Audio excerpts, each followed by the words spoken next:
to the service clinic at Low Country Harley-Davidson. I'm Doc Harley. Today I'm working on a 1990 Sportster.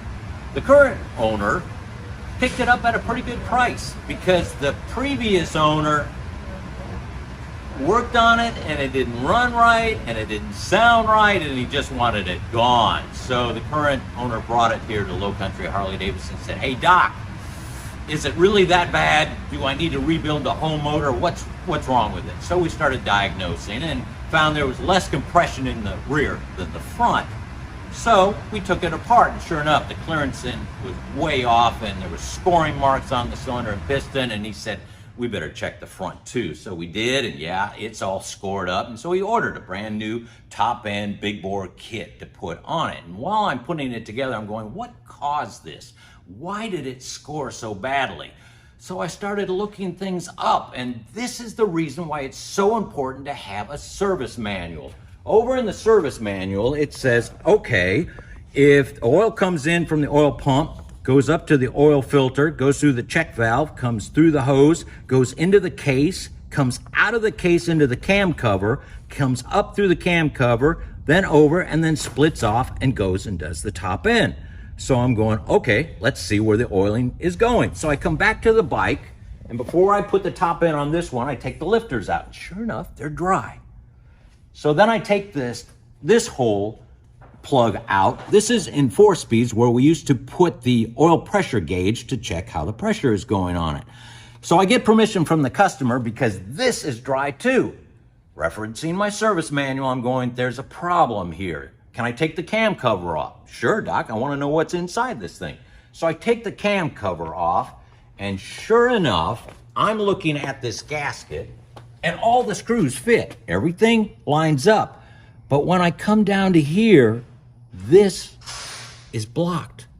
This is where the oil comes from and goes into here, that goes up to here, that goes over to the open gasket here, that feeds this, that feeds the top end. So because this gasket had one hole, not enough, oil wasn't getting to the cam cover, wasn't getting. Now, why was the motorcycle still running? Because it was splash effect. What happened was this backed up all the oil.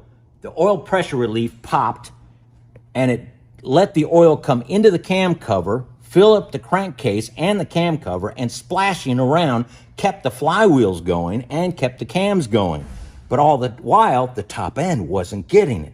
So here we go to the parts department, and we get a 1990 gasket, and lo and behold, there's the hole that needed to be done so it could get through, so it could come up and do what it was supposed to do.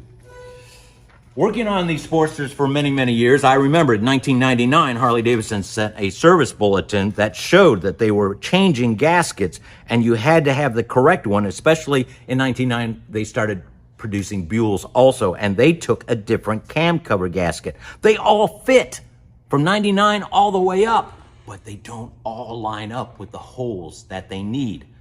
So if you're doing performance work on a Sportster and you're replacing the cams or replacing the oil pump and you got this cover off and you go to your parts counter and say, "Hey, I need a gasket for," when you go and put it together, make sure all the holes line up for the oiling so it gets the correct oil going up. Yes, you can work on your own bike at home, but have a service manual so you can understand how the oiling system works, and having the correct gaskets makes all the difference in the world. So now this motorcycle will live, and the current customer is going to have a great time with a big bore kit in his Sportster. I'm Doc Harley. We'll see you next week.